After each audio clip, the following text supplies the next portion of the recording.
এই বিদ্যুৎ আর থাকবে না, থাকবে অনেক অল্প, হয়তো 20%, যতদিন না পূর্ণাঙ্গ উৎপাদন না করা হয়েছে।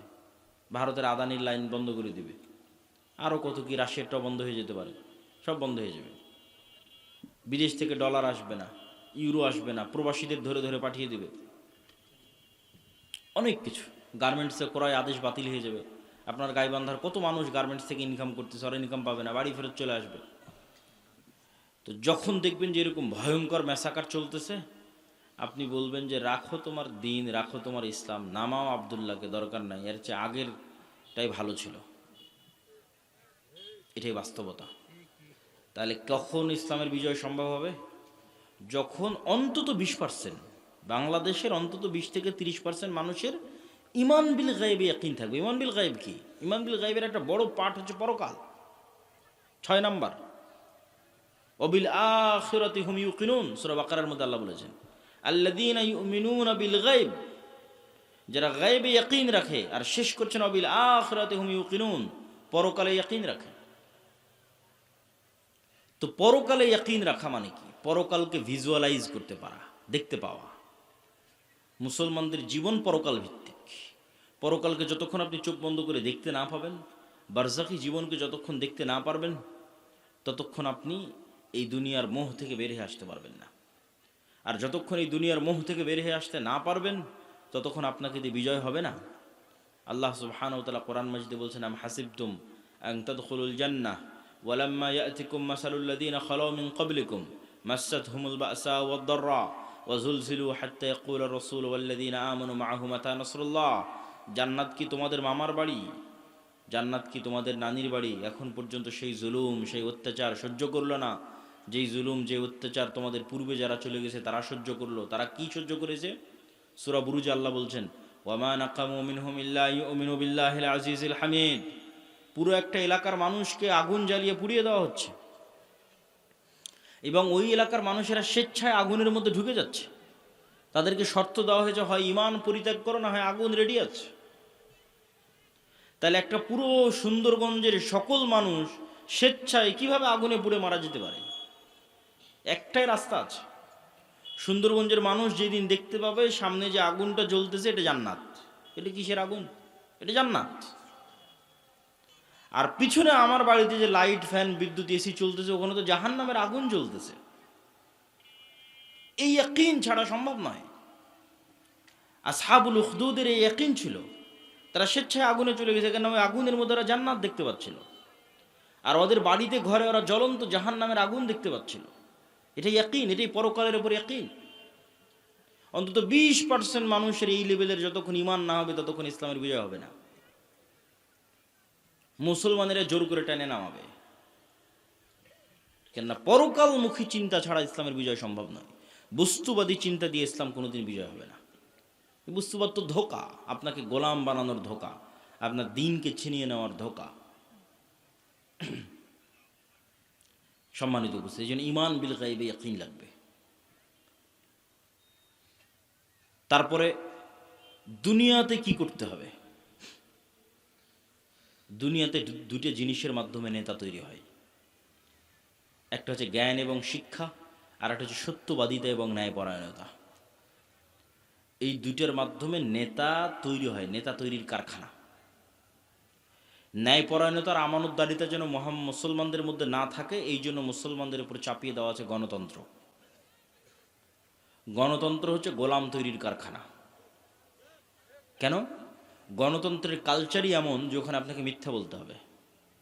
গণতন্ত্রের কালচারই এমন, ওখানে আপনাকে 2 নম্বরই করতে হবে, ধোঁকাবাজি করতে হবে। অন্য দলের সাথে তো বহু দূরে থাক, একই দলের একই আসনের মনোনয়ন প্রার্থী একজন আরেকজনের বিরুদ্ধে যদি 2 নম্বরই না করে, তো মনোনয়নে নিয়ে আসতে পারবে না। তাহলে এই যে 2 নম্বরই কালচারের মধ্যে দিয়ে যেন বড় হয়, এই জন্য গণতন্ত্র চাপিয়ে দেওয়া। তাহলে কি হবে? তাহলে 300টা যে এমপি আসতেছে, 300 এমপি 2 নম্বরই রাস্তা অবলম্বন করে আসতেছে। তাহলে এরা 300 জন আপনাদের কাছে এমপি, কিন্তু আল্লাহর কাছে গোলাম,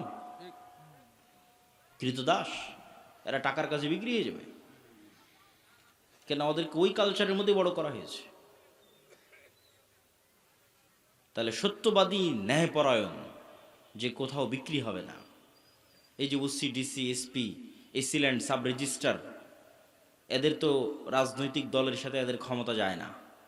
আওয়ামী লীগের আমলেও যারা ছিলেন, জজ বলেন, বিচারক বলেন, সব তো এরা তো আমরা আপনারাই, এরা তো বাইরের কেউ নয়। এরাই যদি বলে যে আজ থেকে সত্যবাদী হলাম, ন্যায়পরায়ণ হলাম, একদিনে দেশে 80% ইসলাম কায়েম হয়ে যাবে। কিন্তু ভুল হচ্ছে আমরা মানুষকে বুঝাতে পারিনি যে এটা ইসলাম।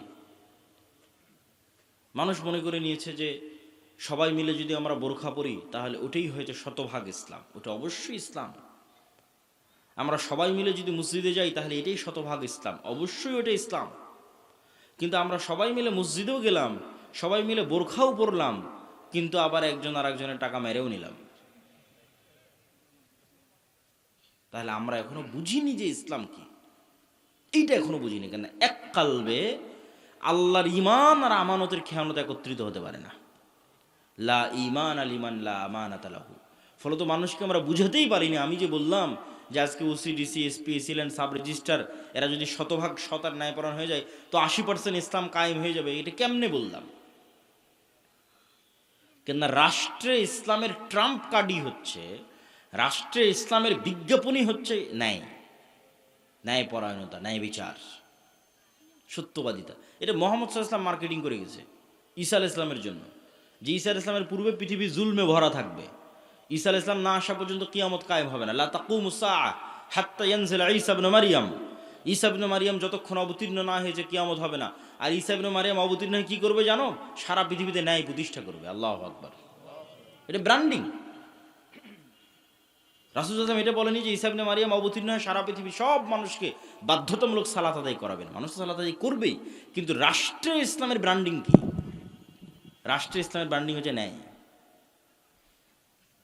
তো ওই OC, DC, SP, AC land, sub registrar এরা এমন ইসলাম বুঝলো যে এরা এখন মানুষের টাকা মেরে নিয়ে হজ করে, ঘুষ নিয়ে মসজিদে দান করে, প্রশ্ন ফাঁসের টাকা দিয়ে মাদ্রাসায় দান করে। তাহলে আমরা কি ইসলাম বুঝালাম বলেন মানুষকে? এটার সাথে যে ইসলামের কোনো সম্পর্ক নাই, এটা যে মুনাফিকি, এটা তো আমরা বুঝাতে পারলাম না। এইটার তো দিনের সাথে ঠাট্টা আছে, এটা তো মুনাফিকি আছে। ধরেন একজন মানুষ হারাম নয় হালাল টাকা দিয়ে দান করলো, একজন মানুষ 5 ওয়াক্ত সালাত জামাতে মসজিদে আদায় করলো, রাতে তাহাজ্জুদের সালাত আদায় করলো, তবুও ওই রাতে তাহাজ্জুদ সালাত আদায়কারীর চেয়ে আর আল্লাহর রাস্তায় হালাল টাকা দানকারীর চেয়ে ওসি যদি শুধু তার নিজ চেয়ারে বসে ন্যায় প্রতিষ্ঠা করতে শতভাগ, ওইটা বেশি নেকির কাজ ছিল। এইটাই তো বুঝাতে পারলাম না। এটা রাসূল সাল্লাল্লাহু আলাইহি ওয়াসাল্লামের হাদিস, সাবআতু ইউযিল্লুহুমুল্লাহ ইয়াওমা লা যিল্লা ইল্লা যিল্লুহ। 7 শ্রেণীর মানুষকে আল্লাহ আরশের ছায়া দিবেন, তার 1 নম্বরে জায়গা দেওয়া আছে ন্যায়পরায়ণ, দায়িত্বশীল। বাকি নামাজি, দানকারী এদেরকে 2, 3, 4 জায়গা দেওয়া আছে। আর 1 নম্বরে জায়গা দেওয়া আছে যে নিজ দায়িত্বে শতভাগ ন্যায়পরায়ণ। তাহলে OC, DC, SP, AC land, sub registrar এদেরকে আমরা বুঝাতে পারলাম না যে তুমি তো যে পাগলামি করতেছো ওটা তো মুনাফিকি, ওটা তো করার দরকারই নাই। তুমি এই যে দায়িত্বে বসে আছো এটাই শতভাগ ন্যায়ের সাথে যদি তুমি পালন করতে পারো, তাহলে তুমি কি পালন করতেছো জানো? রব্বুল আলামিনের গুণে গুণান্বিত হচ্ছ। রব্বুল আলামিন আল্লাহ, তার সবচেয়ে বড় গুণ হচ্ছে তিনি ন্যায়পরায়ণ, জুলুম করেন না। মানুষ হয়ে তুমি মানুষের উপর শতভাগ ন্যায় করতেছো, দিস ইজ এ মিরাকল। মানুষ হয়ে তুমি রব্বুল আলামিনের যে গুণ, যে উনি কারো উপর জুলুম করবেন না, সেটা তুমি বাস্তবায়ন করছো। এটা অনেক মহৎ গুণ, বিশাল গুণ, কিন্তু এটা আমরা মানুষকে বুঝাতে পারলাম না। ইসলাম কি এটা মানুষকে বুঝাতে আমরা ব্যর্থ। তাহলে সত্যবাদিতা, ন্যায়পরায়ণতা ছাড়া নেতা হওয়ার কোনো সুযোগ নাই। আর সত্যবাদী, ন্যায়পরায়ণ মানুষ যেন বের না হয়ে আসে, এই জন্য গণতন্ত্র। এই গণতন্ত্রের ফাঁক দিয়ে যদি কেউ সত্যবাদী, ন্যায়পরায়ণ বের হয়েও আসে, তাহলে ওসমান হাদির মতো গুলি করে হত্যা করা হবে। কেন? ওটার ওজন বহন করতে পারবে না রাষ্ট্র। আধিপত্যবাদী শক্তি ওইটার ওজন বহন করতে পারবে না। আর শিক্ষা এবং জ্ঞান, আল্লাহ পৃথিবীকে যেই ফাংশনের উপর তৈরি করেছেন, সেই ফাংশনের মধ্যে এইটাই আছে যে শিক্ষা এবং জ্ঞানের বাটন যে চাপ দিবে সে নেতা হবে। এখন সুন্দরগঞ্জের যুবকেরা যদি সব free fire, PUBG, TikTok, IPL, BPL এগুলো নিয়ে ব্যস্ত থাকে, সময় নষ্ট করে, মদ, জুয়া, গান জানে ব্যস্ত থাকে, আর ইউরোপ আমেরিকার ইহুদি খ্রিস্টানের সন্তানেরা যদি জ্ঞান অর্জন করে, তো আল্লাহ বলবে না এই ইহুদি খ্রিস্টান তোদের নেতা বানাবো না, আমার সুন্দরগঞ্জে কিছু মদখোর জুয়াখোরকে নেতা বানাবো। এটা আল্লাহ করবেন না। আল্লাহ নিজের তৈরি করা রুলস ভাঙ্গেন না। ওই ইহুদি খ্রিস্টানের নেতা হয়ে যাবে। আর এই সুন্দরগঞ্জের মদখোর জুয়াখোর মুসলমান হওয়ার পরও গোলাম থাকবে, কেন আমার পায়ে গোলামির জঞ্জির সে নিজে বেঁধেছে, কিছু করার নাই। আল্লাহ এই সিস্টেম তৈরি করেছে যে জ্ঞানে নেতা হওয়া যায়। কেন বলেন তো? আল্লাহ নিজে সবার চেয়ে জ্ঞানী। আদম আলাইহিস সালামকে জ্ঞান দিয়ে আল্লাহ সম্মান দিয়ে ফেরেশতা এবং জিন দিয়ে সিজদা করিয়েছে। ইবলিস করেনি, ইবলিস বোঝেইনি, ইবলিসের প্রশ্নই ভুল। ইবলিস প্রশ্ন করেছে আমি তো আগুনের তৈরি। আরে পাগলা, আগুনের তৈরি আর নূরের তৈরি এগুলো তো কথা নয়, জ্ঞান তো তোমার চেয়ে বেশি। আদম আলাইহিস সালামকে জ্ঞান দেওয়া হয়েছে তোমার চেয়ে বেশি, নাহলে তোমার আগুনের চেয়ে নূরের তৈরি ফেরেশতা তো আরো শ্রেষ্ঠ। নূরের তৈরি ফেরেশতা কি জন্য সিজদা করতেছে, আর তুমি আগুনের তৈরি হয়ে কি বলতে চাও, কি বুঝাতে চাও? জ্ঞানই শ্রেষ্ঠত্ব, জ্ঞানই ক্ষমতা। আল্লাহ তলুতকে যখন নেতা বানালেন তখন বলছেন বাস্তাতাং ফিল ইলমি ওয়াল জিসম, আমি তলুতকে নেতা বানিয়েছি জ্ঞানের জোরে, জ্ঞানের ক্ষমতায়। কিন্তু আজ মুসলমানদের সাথে জ্ঞানের কোনো সম্পর্ক নেই, বই পুস্তক পড়ার কোনো সম্পর্ক নাই। তাহলে কিভাবে নেতা হবেন? গোলামির জিঞ্জির তো আমরা আমাদের পায়ে নিজেরাই বেঁধেছি। এবার কল্পনা করেন যে 500 জন যদি এমন যুবক তৈরি হয়, যে 500 জন যুবক শতভাগ তাওহীদে বিশ্বাসী, শতভাগ ঈমান বিল গায়বে ইয়াকিন রাখে, মানে পরকাল দেখতে পায়, বস্তুবাদী নয়, আবার জ্ঞানে সর্বোচ্চ। আবার জ্ঞান টাকা দিয়ে কিনে নেওয়া যায় না। কত ডাক্তার ইঞ্জিনিয়ার নেবেন, অনেক জ্ঞান অর্জন করেছে, পিএইচডি ডিগ্রিধারী, একটা 1 লাখ 5 লাখ 1 কোটি টাকার জন্য স্বাক্ষর বিক্রি করে দিচ্ছে। বন্দরে বসে আছে, চিটাগাং বন্দরে, মেডিকেলগুলোতে বসে আছে, গাড়ি হাদিয়ে দিবে, কোম্পানির ওষুধ লিখবে। ও কি জ্ঞানী নয়? জ্ঞানী, কিন্তু ওর জ্ঞানকে বিক্রি করে দিয়েছে, ন্যায়পরায়ণ নয়। তাহলে কল্পনা করেন যে 500 এরকম যুবক তৈরি হয়েছে যারা সর্বোচ্চ ডাক্তার, সর্বোচ্চ ইঞ্জিনিয়ার, কিন্তু বিক্রি হয় না, কেউ কিনতে পারে না ওদেরকে, ন্যায়পরায়ণ, সত্যবাদী, আবার তাওহীদে সর্বোচ্চ, শতভাগ তাওহীদে বিশ্বাস রাখে, আবার ঈমান বিল গায়বে ইয়াকিন রাখে। এদেরকে পরাজিত করবে এরকম কোনো শক্তির জন্মই হয়নি পৃথিবীতে।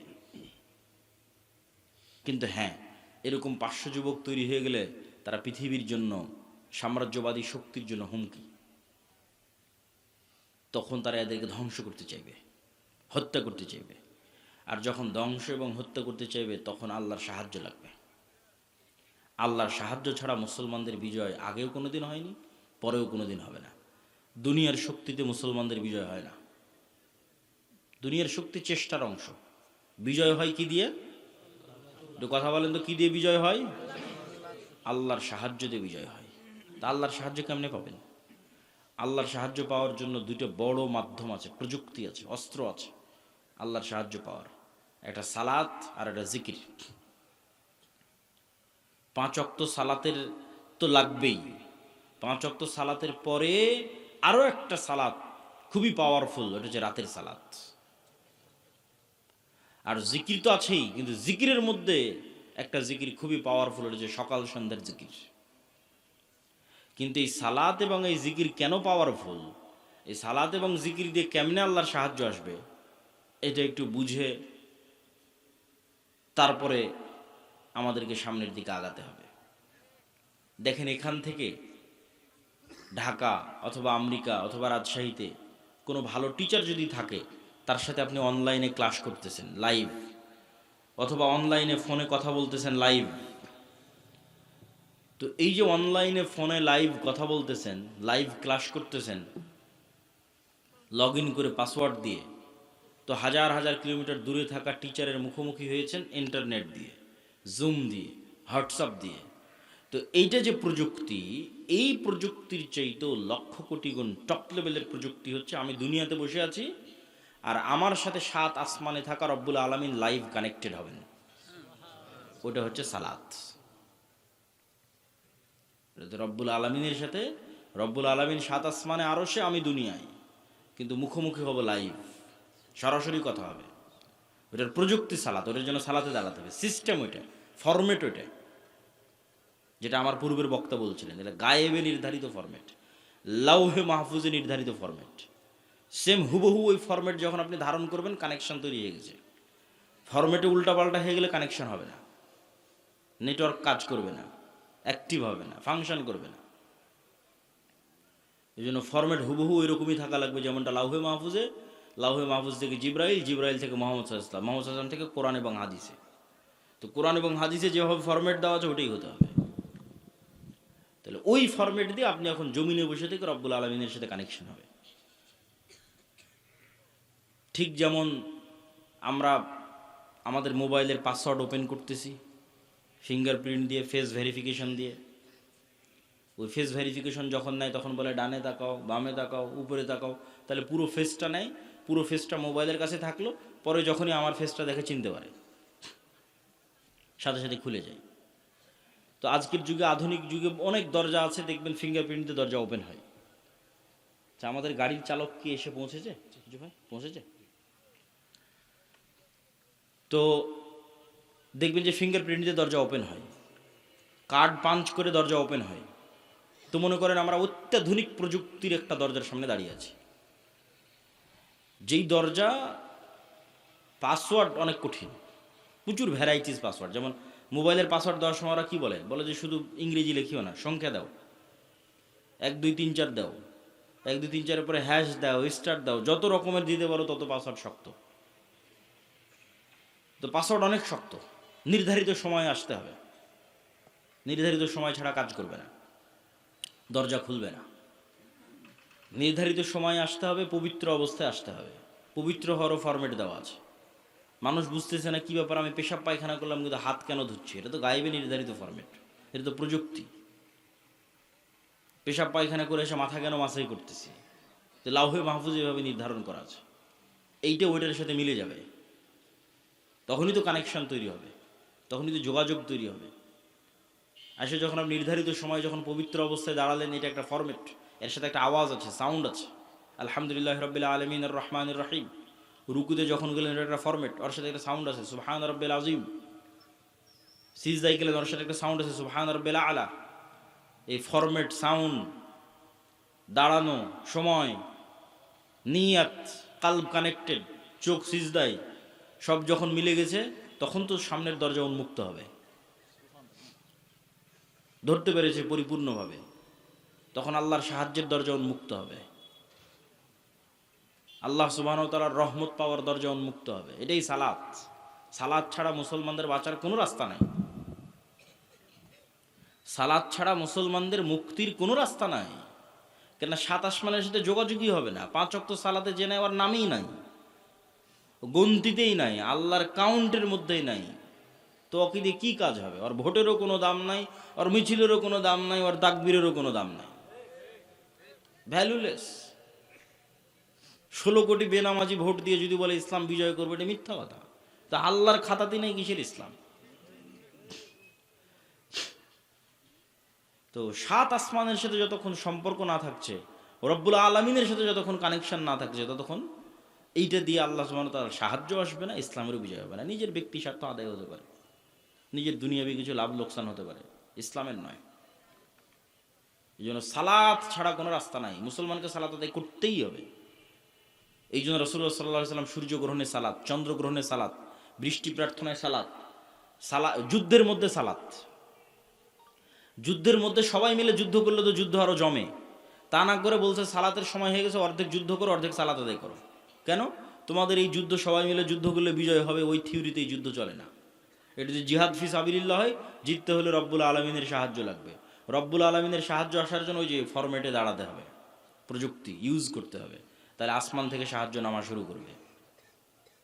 আর আসমান থেকে সাহায্য না নামলে তোমাদের বিজয় হবে না। এই জন্য সালাত আদায় করা ছাড়া মুক্তির কোনো রাস্তা নেই। আর একটা বলেছি, জিকির। জিকির কেন পাওয়ারফুল, জিকির কেন শক্তিশালী? জিকির কেন পাওয়ারফুল, শক্তিশালী, এটা বুঝতে হলে আপনাকে বুঝতে হবে শব্দ, আওয়াজ, বাক্য কেন শক্তিশালী। আজকে আমরা যেই বিশ্বে দাঁড়িয়ে আছি, এই বিশ্বটার আধুনিক সভ্যতা দাঁড়িয়ে আছে যে আমি আব্দুল্লাহ এখান থেকে বলবো, আমার এই আওয়াজটা মোবাইলে ক্যাপচার করবে, মোবাইল থেকে নেটওয়ার্কে দিবে, দিয়ে এখন আমার কথা এখন আমেরিকাতে বাজতেছে। এ কেমনে আমেরিকা গেল? এটা আলোর মধ্যে দিয়ে আমার কথা ট্রান্সফার হয়ে যাচ্ছে, আমার চেহারা, ছবি, ভিডিও আলোর মধ্যে দিয়ে ট্রান্সফার হয়ে যাচ্ছে। এটা পৃথিবী যেদিন থেকে সৃষ্টি হয়েছে ওই দিন থেকেই হয়, মানুষ জানতো না। এই গায়েব আল্লাহ উন্মোচন করেছে 50 বছর 60 বছর হচ্ছে মানুষের জন্য। তো এটার উপরে এই আধুনিক সভ্যতা টিকে আছে। কিন্তু এই আধুনিক সভ্যতার চেয়েও পাওয়ারফুল অত্যাধুনিক প্রযুক্তি হচ্ছে শব্দভিত্তিক, আওয়াজ ভিত্তিক প্রযুক্তি। কিন্তু ওর ধারে কাছে বিজ্ঞানীরা নাই। বিজ্ঞানীদের ওই লেভেল পর্যন্ত জ্ঞান পৌঁছেনি। কিন্তু ওই লেভেল পর্যন্ত কিছু জ্ঞান আল্লাহ আবার সুলাইমান আলাইহিসসালামকে দিয়েছিলেন। বলেন আল্লাহু আকবার। তাহলে সুলাইমান আলাইহিসসালাম আজ থেকে 1000 বছর আগে কোন লেভেলের জ্ঞান অর্জন করেছিল? যেমন আমার এখানে যদি একজন চাইনিজ বসে থাকে, ও আমার একটা কথা বুঝতে পারবে, খালি আওয়াজ ওর কানে যাবে। কি যাবে? আওয়াজ। তো এটা এক ধরনের আওয়াজ। আমি যে বাংলা বলতেছি, this is one kind of sound, এটা একটা আওয়াজ। আপনি বুঝতেছেন, আরেকজন বুঝে না। ঠিক এখানে এসে একটা চাইনিজ যদি বক্তব্য দেয়, আপনি খালি আওয়াজই শুনতে পাবেন। কি যে আওয়াজ, অর্থ জানি না। তাহলে অবশ্যই এই ধরনের কোনো একটা আওয়াজের সিস্টেম আছে, ফরম্যাট আছে, যেটা আপনি উচ্চারণ করলে গরুতে বুঝে নেবে যে কি বললো। বলেন আল্লাহু আকবার। ওইটা আমাদের ব্রেনে আল্লাহ দেয়নি, ওটা সুলাইমান আলাইহিস সালামকে দিয়েছিল। কোন বাক্য, কোন আওয়াজ উচ্চারণ করলে আমি পিঁপড়াকে বলতে পারবো, পিঁপড়া তুমি ডানে যাও, এটার একটা আওয়াজ আছে। এই আওয়াজের জ্ঞান আল্লাহ কাকে দিয়েছিল? বলেন না যে কাকে দিয়েছিল? সুলাইমান আলাইহিসসালামকে দিয়েছিল। এটা সবচেয়ে অত্যাধুনিক প্রযুক্তি, সর্বোচ্চ লেভেলের প্রযুক্তি, আওয়াজ, শব্দ। আবার ওই পিঁপড়া কি বলতেছে সেটাও সুলাইমান আলাইহিস সালাম বুঝতো, পাখি কি বলতেছে ওটাও সুলাইমান আলাইহিস সালাম বুঝতো। সুলাইমান আলাইহিসসালামের জীবদ্দশায় সবচেয়ে ঐতিহাসিক একটা ব্যতিক্রম ঘটনা হচ্ছে রানী বিলকিসের সিংহাসনকে উঠিয়ে নেওয়া আসা হয়েছে চোখের পলকে। কোরআনে আর বর্ণনা আছে। তো সুলাইমান আলাইহিসসালাম যখন বললেন বিলকিসের সিংহাসনকে নিয়ে আসতে হবে, তখন একটা জিন বলছে, ক্বালা ইফরিতুম মিনাল জিন, যে আমি আপনার এই বসা থেকে উঠার আগে ওই সিংহাসন ইয়ামান থেকে ফিলিস্তিনে নিয়ে আসবো। এইটা সুলাইমান আলাইহিস সালামের পছন্দ হয়নি। তখন আরেকজন বলল, কোরআনের ইবারত হচ্ছে আল্লাযী ইনদাহু ইলমুম মিনাল কিতাব, যার কাছে কিতাবের জ্ঞান আছে, সে বলল যে আপনার চোখের পলক পড়ার পূর্বে সিংহাসন হাজির হয়ে যাবে। তাহলে ইফরিত নামক জিন যখন বলেছে, তখন গায়ের জোরে বলেছে, যে গায়ের জোরে উড়ে যাব, উড়ে আসব। আর পরের জন যখন বলেছে, ও গায়ের জোরে বলেনি, ও জ্ঞানের জোরে বলেছে। আল্লাহ কোরআনে বলেছে আল্লাযী ইনদাহু ইলমুম মিনাল কিতাব, কিতাবের জ্ঞান আছে। কি জ্ঞান? কোন জ্ঞান যে জ্ঞানে চোখের পলকে সিংহাসন নিয়ে চলে আসবে ইয়ামান থেকে ফিলিস্তিন 1000 কিলোমিটার দূরে। তো অনেক মুফাসসির লিখেছেন যে আল্লাহ সুবহানাহু ওয়া তাআলার বিশেষ কিছু জিকির তার জানা ছিল, সাউন্ড, আওয়াজ, জ্ঞান, জিকির, বিশেষ কিছু জিকিরের জ্ঞান, যে আওয়াজ দিয়ে, যে সাউন্ড দিয়ে চোখের পলকে সিংহাসন ওখান থেকে উড়ে চলে আসবে এখানে। তো সাউন্ড খুব পাওয়ারফুল। এই জন্য আল্লাহ সুবহানাহু ওয়া তাআলা পৃথিবী ধ্বংসর সিস্টেম নির্ধারণ করেছেন সাউন্ড। যে ইসরাফিল বাঁশিতে ফুঁ দিবে, আওয়াজ তৈরি হবে, আওয়াজে সূর্য চন্দ্র নক্ষত্র সব ভেঙে চূর্ণ বিচূর্ণ হয়ে যাবে, আওয়াজ। মানুষ, ফেরেশতা, জিন সব মরে যখন সাফ, কুল্লু মান আলাইহা ফান ওয়া ইয়াবকা ওয়াজহু রাব্বিকা যুল জালালি ওয়াল ইকরাম, তখন আল্লাহ যদি পুনরুজ্জীবন করতে চাই, ইসরাফিলকে আবার নতুন করে সৃষ্টি করে ইসরাফিলের মুখে বাঁশি দিয়ে আওয়াজ দিতে বলবে, আওয়াজে সব কবর থেকে বের হয়ে আসবে। তাহলে ধ্বংসের সিস্টেম আওয়াজ, পুনরুত্থানের সিস্টেম আওয়াজ। এটা টপ লেভেলের প্রযুক্তি, আওয়াজ। এই জন্য মুসা আলাইহিস সালামকে যে লাঠি দেওয়া হয়েছে, মুসা আলাইহিস সালামের যে মুজিজার পাথর ছিল, যেটাতে আঘাত করে বৃষ্টি তৈরি, ঝর্ণা তৈরি হয়েছিল, যে পাথর আর লাঠি বানু ইসরায়েলরা বহন করতো তাবুত নাম দিয়ে, কোরআনে আছে তাবুতের কথা, আর সাকিনা, তাবুত। ওরা সব যুদ্ধ ওটা নিয়ে যেত, ওটার বরকতে ওদের বিজয় হয়ে যেত। ওইটা ওরা হারিয়ে ফেলেছে। ওরা মনে করছে এই তাবুত জেরুজালেমের মসজিদে আকসার মাটির নিচে আছে। তো ওদের ওই তাবুতের চেয়েও, মুসা আলাইহিস সালামের লাঠির চেয়েও, মুসা আলাইহিস সালামের হাতের মুজিজার চেয়েও, ঈসা আলাইহিস সালামের মৃত্যুকে জীবিত করার চেয়েও পাওয়ারফুল জিনিস মুসলমানদের কাছে আছে। সেটা হচ্ছে সরাসরি আল্লাহর আওয়াজ, কোরআন। বলেন আল্লাহু আকবার। কোরআন সরাসরি আল্লাহর আওয়াজ, আল্লাহর সাউন্ড, আল্লাহর শব্দ, আল্লাহর বাক্য। যেটা জিব্রাইল হয়ে মোহাম্মদ সাল্লাল্লাহু আলাইহি ওয়াসাল্লাম হয়ে আমাদের পর্যন্ত এসেছে। এই জন্য কোরআন তেলাওয়াত বিশুদ্ধ হতে হবে, যাতে হুবহু মোহাম্মদ সাল্লাল্লাহু আলাইহি ওয়াসাল্লামের মতো হয়। ফরম্যাট মিলবে, তখন বেশি কাজ করবে, এবং ওইভাবে ওই লেভেলের আরবি বুঝতে হবে। এটাই মুসলমানদের সবচেয়ে বড় সম্পদ, সবচেয়ে বড় প্রযুক্তি, যার সামনে পৃথিবীর কোনো শক্তি টিকতে পারবে না। কেন? এটা সরাসরি আল্লাহর আওয়াজ, আল্লাহর শব্দ। আর সবচেয়ে পাওয়ারফুল হচ্ছে শব্দ, সবচেয়ে পাওয়ারফুল হচ্ছে আওয়াজ। এই জন্য শ্রেষ্ঠতম জিকির হচ্ছে পবিত্র কোরআন। আফজালুজ জিকর তিলাওয়াতুল কোরআন। শ্রেষ্ঠতম জিকির কোরআন তেলাওয়াত করা। কিন্তু সেই কোরআন শিখে কে, পড়ে কে, বুঝে কে, জানে কে? কোরআনের যা অবস্থা আমাদের বাড়িতে ঘরে, আমাদের তা অবস্থা পৃথিবীতে। এভাবেই ভাগ্য নির্ধারণ করা আছে। তো জিকিরের কথা বলতে গিয়ে আর দুটো পয়েন্ট বলবো, যে জিকির কেন গুরুত্বপূর্ণ, কেন শক্তিশালী, কেন পাওয়ারফুল। পৃথিবীর এমন কোনো অসম্ভব নয় যা সম্ভব করা যাবে না জিকির দিয়ে। তবে তার আগে জিকিরের উপর গুরুত্বপূর্ণ দুটো পয়েন্ট উল্লেখ করার আগে জরুরি 2 মিনিট কথা। এই যে আজ সুন্দরগঞ্জে সম্ভবত আমি আজকে প্রথম এসেছি নাকি? তো এই যে এত চেষ্টার পর, এত পরিশ্রমের পর প্রথম আসলাম, এই আশা যদি শেষ হয় তাহলে আর কোনো অর্থ থাকে না। কিন্তু বাংলাদেশের যত উপজেলা, 600 উপজেলায় একবার করে গেলে 2 বছর লাগবে, তাও যদি প্রতিদিন প্রোগ্রাম করা হয় তাহলে। আর যদি এই মাত্র সিজনের 2-3 মাস প্রোগ্রাম করা হয় তাহলে 5 বছর লাগবে সব উপজেলায় যেতে। তাহলে আপনাদের সাথে আমাদের যোগাযোগ থাকবে কিভাবে? যোগাযোগ থাকার মাধ্যম হচ্ছে মাসিক আল ইতিসাম। যোগাযোগ থাকার মাধ্যম হচ্ছে এই যে আজকে যে আলোচনা করলাম, এটা পুরোটাই এই বইয়ে লেখা আছে, আল্লাহর পথে যাত্রা। এটা সব দাওয়াত সেন্টার, মসজিদ, মাদ্রাসা, স্কুল, কলেজে রেখে প্রতি সপ্তাহে অন্তত একদিন 1-2 পৃষ্ঠা করে পাঠচক্র করতে হবে। এটা মুসলমানদের মুক্তির রোডম্যাপ হিসেবে লেখা 1 নম্বর বই।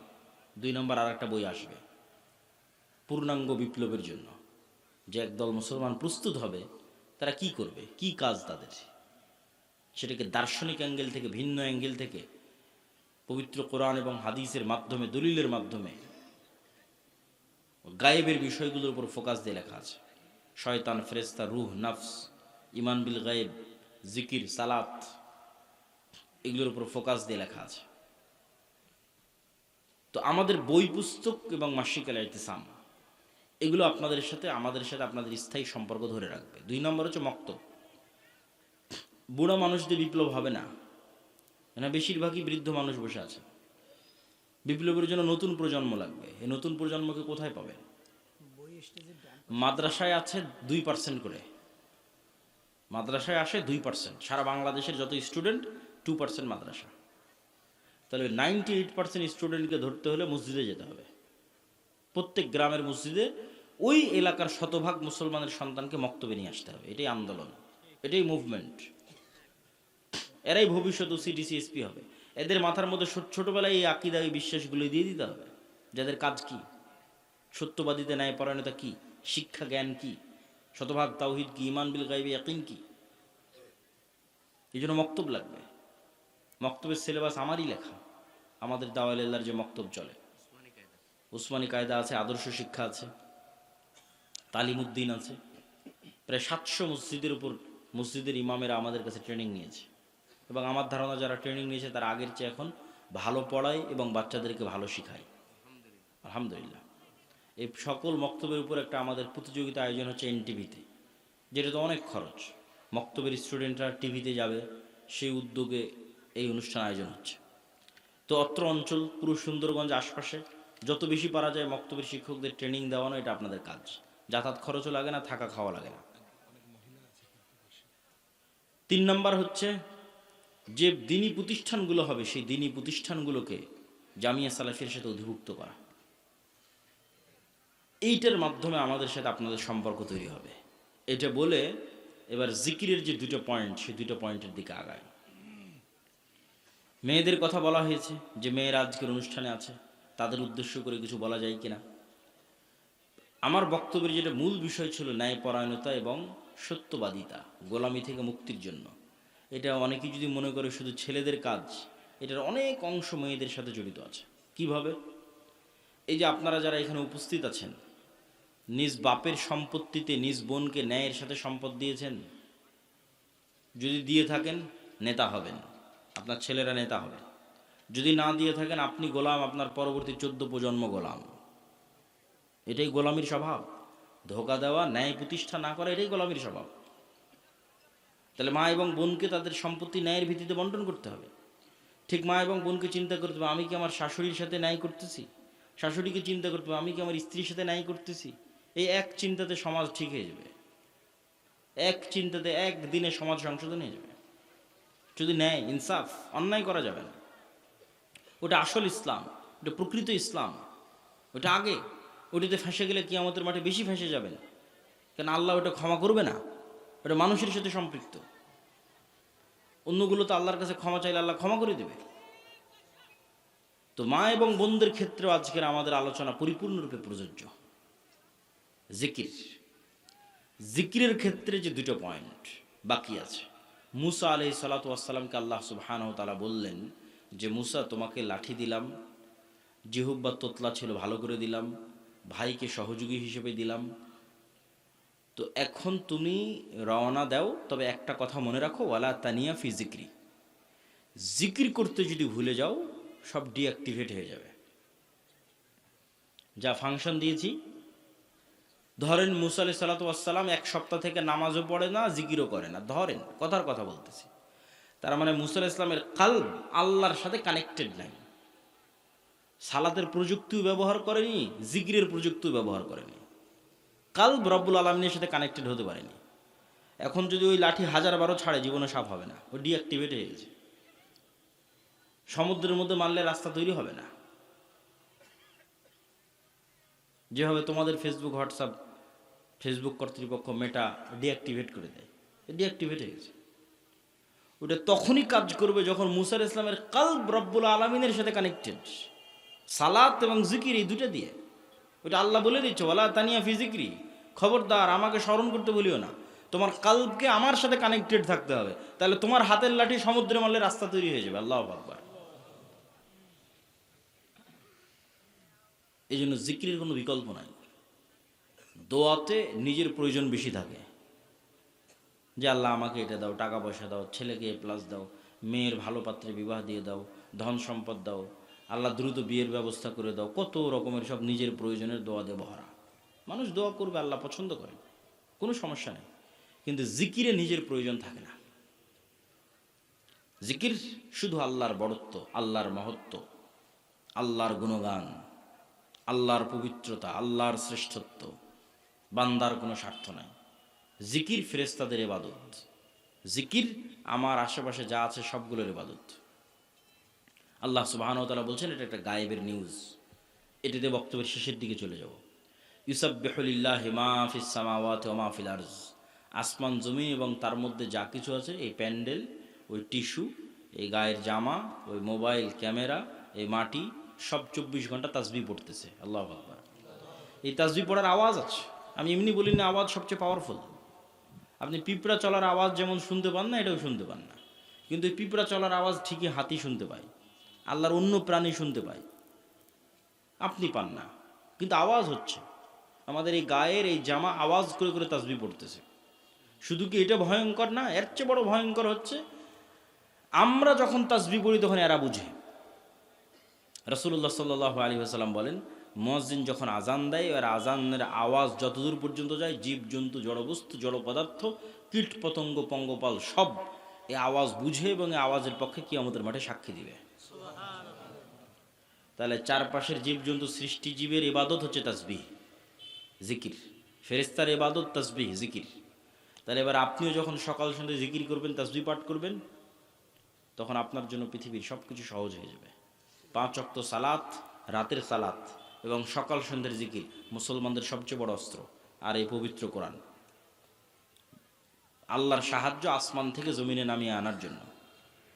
এটা ছাড়া ওই যে আপনি শতভাগ তাওহীদে বিশ্বাসী, শতভাগ ঈমান বিল গায়বে ইয়াকিন রাখেন, বিশাল জ্ঞান অর্জন করেছেন, সত্যবাদিতা, ন্যায়পরায়ণতা প্রতিষ্ঠা করতে যাবেন, তো বহির্বিশ্ব তো আপনাকে বাঁচিয়ে রাখবে না, মারবে।